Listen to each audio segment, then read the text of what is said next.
Hello friends, welcome to நம்ம Taylor. இன்னைக்கு வீடியோவில் நம்ம என்ன பார்க்க போகிறோம்னா, ஸ்டிச் பண்ணிகிட்டே இருக்கும்போது மிஷின் வந்து ஸ்டக் ஆகி அப்படியே ஒரே இடத்துல நின்றுடும்.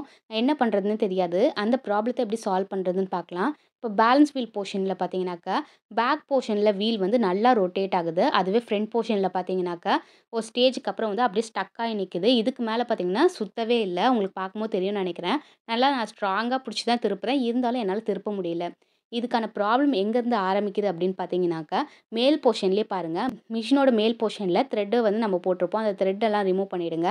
அதே மாதிரி பார்த்தீங்கன்னாக்கா, கீழே வந்து பாபின் வந்து போட்டிருப்போம் பார்த்தீங்களா, அது வந்து கழட்டி ரிமூவ் பண்ணிவிடுங்க. கழட்டி ரிமூவ் பண்ணி வச்சக்கப்புறமா இப்போ பேலன்ஸ் வீலோட ஸ்ட்ரெயிட் ஆப்போசிட்டில் பார்த்தீங்கன்னாக்கா, நம்ம ஃபேஸ் பிளேட் வந்து ஃபிக்ஸ் பண்ணியிருப்போம். இந்த ஃபேஸ் பிளேட்டை வந்து நம்ம வந்து கழட்டி ரிமூவ் பண்ணணும். உங்களுக்கு காமிக்கிறேன் பாருங்கள். இந்த போர்ஷனில் தான் நமக்கு லெஃப்ட் ஹேண்ட் சைட் போர்ஷனில் தான் வந்து ஃபேஸ் பிளேட் கொடுத்துருப்பாங்க. நம்ம பேலன்ஸ் வீலில் வந்து ஒரு சைடு தான் ரொட்டேட் ஆகுது, இன்னொரு சைடு வந்து ரொட்டேட் ஆகலை அப்படின்னா, ஃபஸ்ட்டு நீங்கள் செக் பண்ண வேண்டியது இந்த ஃபேஸ் பிளேட் தான். இந்த ஃபேஸ் பிளேட்டில் வந்து சின்ன ஸ்க்ரூ வந்து கொடுத்துருப்பாங்க. உங்களுக்கு காமிக்கிறேன் பாருங்கள். இந்த சைடில் மேல் போர்ஷனில் ஒரு சின்ன ஸ்க்ரூ இருக்கா, இந்த ஸ்க்ரூ போர்ஷனை வந்து நம்ம கழட்டி ரிமூவ் பண்ணிடலாம். இப்போ பார்த்தீங்கன்னா, கரெக்டாக ஸ்க்ரூ டிரைவரை யூஸ் பண்ணி அந்த சின்ன ஸ்க்ரூவை வந்து கழட்டி கரெக்டாக எடுத்து வச்சுருங்க. எந்த ஸ்பேரை நீங்கள் கழட்டினாலும் கையோட வந்து பத்திரமா எடுத்து வச்சுருங்க, இல்லைனா மிஸ் ஆகிடும். இப்போ நான் ஃபேஸ் பிளேட்டை கழட்டிட்டு காமிக்கிறேன் பாருங்கள். உள்ளே எதுனா டஸ்ட் இருந்ததுன்னா க்ளீன் பண்ணி வச்சுக்கோங்க. நான் அடிக்கடிக்கு வந்து க்ளீன் பண்ணுறதுனால டஸ்ட் எதுவும் இருக்காது. இப்போ பாருங்கள், நான் பேலன்ஸ் வீலை பேக் சைடில் ரொட்டேட் பண்ணும்போதும் சரி, ஃப்ரண்ட் சைடில் ரொட்டேட் பண்ணும்போதும் சரி, உங்களுக்கு டிஃப்ரென்ஸ் நல்லாவே தெரியும். இப்போ நான் ஃப்ரண்ட் சைடில் ரொட்டேட் பண்ணுறதுனால எப்படி ஸ்டக் ஆகுதுன்னு பாருங்கள். இதுவே பேக் போர்ஷனில் சுற்றும் போது பார்த்தீங்கன்னா, எந்த வித ஸ்டக்கும் இல்லாமல் ரொம்ப ஸ்மூத்தாக வந்து போகும். இப்போ நான் ஃப்ரண்ட் சைடும் சுற்றி காமிக்கிறேன், உங்களுக்கு டிஃப்ரென்ஸ் தெரியணுன்றதுக்காக. கரெக்டாக பார்த்தீங்கன்னாக்கா, அந்த ஸ்ப்ரிங் போர்ஷன் இருக்குது பார்த்தீங்களா, இந்த ஸ்ப்ரிங் போர்ஷனில் இந்த நடுவில் ஒரு ரவுண்ட் போர்ஷனில் ஒரு ராட் மாதிரி இருக்குல்ல, அந்த ராடு பட்டு இந்த மாதிரி இடிபடுறதுனால தான் நம்மளுக்கு பேலன்ஸ் வீல் வந்து ரொட்டேட் ஆகாமல் இருக்குது. உங்களுக்கு நான் கரெக்டாக அந்த பாயிண்ட் பண்ணி காமிக்கிறேன் பாருங்கள். ஜூம் வச்சும் காமிச்சிருக்கேன்.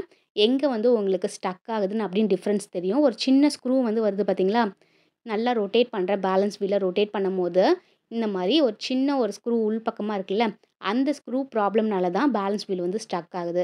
நான் ரிவர்ஸ் சைடில் சுற்றும் போது பார்த்தீங்கன்னாக்கா, அந்த ஸ்க்ரூ வந்து டைட் ஆகுது. உங்களுக்கு டிஃப்ரென்ஸ் தெரியும்னு நினைக்கிறேன். நம்ம ரிவர்ஸ் சைடில் சுற்றும்போது பார்த்தீங்கன்னா, எந்த அளவுக்கு உங்களுக்கு ஸ்க்ரூ வந்து உள் பக்கமாக போகுது அப்படின்னு டைட் ஆகி உள்ளே வந்து நல்லா இன்சர்ட் ஆகிற மாதிரி நல்லா டைட் ஆகுது.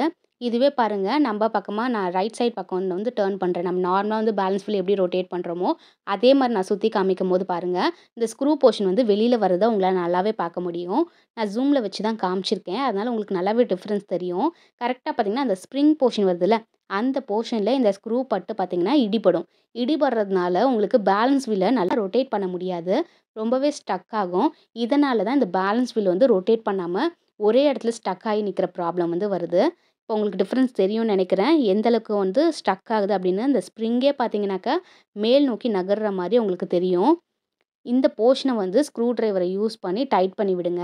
நீங்கள் எந்த அளவுக்கு நல்லா டைட் பண்ணுறீங்களோ அந்த அளவுக்கு நல்லா வந்து வெளியில் வராமல் நல்லா ஸ்ட்ராங்காக வந்து உள்பக்கமாகவே இருக்கும். இந்த மாதிரி ஸ்க்ரூ டிரைவர் யூஸ் பண்ணி நல்லா டைட் வச்சுக்கோங்க. உங்களால் எந்த அளவுக்கு முடியுதோ அந்த அளவுக்கு நல்லா டைட் வச்சுக்கோங்க. அப்போ தான் இது அடிக்கடிக்கு இந்த ப்ராப்ளம் வராமல் இருக்கும்.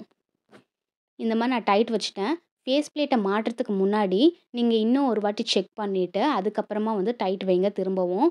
இல்லைனா வந்து அடிக்கடிக்கு இந்த ப்ராப்ளத்தை நீங்கள் ஃபேஸ் பண்ணுற மாதிரி இருக்கும்.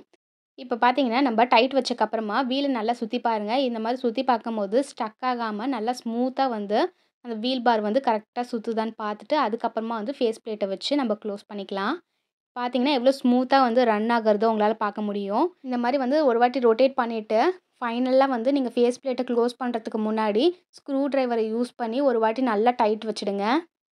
எதுக்காக நான் 1க்கு 2 வாட்டி டைட் வைக்கிறேன் அப்படின்னு பார்த்தீங்கன்னா, திரும்ப வந்து அடிக்கடிக்கு இந்த ப்ராப்ளம் வந்துட்டே இருந்தால் நம்ம ஸ்டிச் பண்ணும்போது ரொம்பவே கஷ்டமாக இருக்கும்.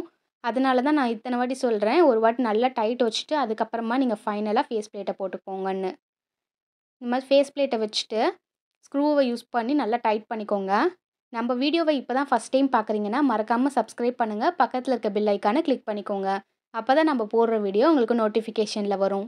இப்போ கையில் லைட்டாக வந்து டர்ன் பண்ணி விட்டுருக்கேன். அதுக்கப்புறமா ஸ்க்ரூ டிரைவரை யூஸ் பண்ணி நல்லா டைட் வச்சுக்கோங்க. நீங்கள் எந்தளவுக்கு டைட்டாக வச்சுருக்கீங்களோ அந்தளவுக்கு ஃபேஸ் பிளேட் வந்து நீங்கள் ஸ்டிச் பண்ணும்போது வைப்ரேட் ஆகாமல் இருக்கும். இல்லைனா ஒழுங்காக டைட் வைக்கலன்னா ஆடிட்டே இருக்கும். அதுக்காக தான் சொல்கிறது. இப்போ மேலே இருக்க த்ரெட்டு, கீழே இருக்க பாபின் எல்லாமே ஃபிக்ஸ் பண்ணிவிட்டு நான் கிளாத்தில் உங்களுக்கு ஸ்டிச் பண்ணி காமிக்கிறேன். நீங்கள் த்ரெட்டிங் பண்ணும்போதும் கரெக்டாக செக் பண்ணிக்கோங்க எல்லாம் கரெக்டாக போட்டிருக்கோமான்னு, இல்லைன்னா லூப் தையல் வந்து வரும். இப்போ கிளாத்தில் நம்ம ஸ்டிச் பண்ணும்போது பாருங்கள், பேலன்ஸ் வீலை ரொட்டேட் பண்ணி காமிக்கிறேன். ஸ்டக்கே இல்லாமல் நல்லா ஸ்மூத்தாக வந்து ரன் ஆகும். உங்களுக்கு பார்க்கும்போது தெரியும்னு நினைக்கிறேன் எவ்வளோ சூப்பராக வந்து வீல் ரொட்டேட் ஆகுது அப்படின்னு. தையலும் பார்த்தீங்கன்னா உங்களுக்கு நீட்டாக வரும். தையல் போட்டக்கப்புறமா ஃப்ரண்ட்டு பேக்கில் ஸ்டிச்சஸ் வந்து எப்படி வந்திருக்குன்னு உங்களுக்கு காமிக்கிறேன். தையலும் போட்டு முடிச்சாச்சு. உங்களால் பார்க்க முடியும்னு நினைக்கிறேன். ஃப்ரண்ட் அண்ட் பேக் பார்த்தீங்கன்னாக்கா தையலும் எந்தவித லூப் ஸ்டிச்சஸும் இல்லாமல் ஈவனாக வந்திருக்கு. இன்னொரு வாட்டியும் தைச்சி காமிக்கிறேன் பாருங்கள். மிஷின் வந்து ஸ்டக் ஆகாமல் ஈவனாக வந்து ரன் ஆகிட்டுருக்கு. எவ்வளோ சூப்பராக வந்து மிஷின் ரன் ஆகுதுன்னு உங்களால் பார்க்க முடியும். ஒரு சின்ன விஷயந்தான், நம்ம மேலே வந்து இந்த ப்ராப்ளத்தை வரதை சால்வ் பண்ணணும். இதே மாதிரி வீல் ஸ்டக் ஆனாக்கா வீல் கழட்டி பார்க்குற ப்ராப்ளமும் இருக்குது. அந்த மாதிரி வீடியோஸ்லாம் வரப்போகிற நாட்களில் பார்க்கலாம். எவ்வளோ ஸ்டிச்சஸ் வந்து சூப்பராக வந்திருக்குன்னு உங்களால் பார்க்க முடியும். இந்த ஸ்டக் ப்ராப்ளத்தை நம்ம ஈஸியாக வந்து ரெக்டிஃபை பண்ணிட்டோம். இதே மாதிரி அடுத்த வீடியோவில் பார்க்கலாம். பண்ணுங்க, ஷேர் பண்ணுங்க, சப்ஸ்கிரைப் பண்ணுங்க, லைக் பண்ணுங்க, கீழே இருக்க பெல் ஐக்கானை கிளிக் பண்ணுங்க. தேங்க்ஸ் ஃபார் வாட்சிங்.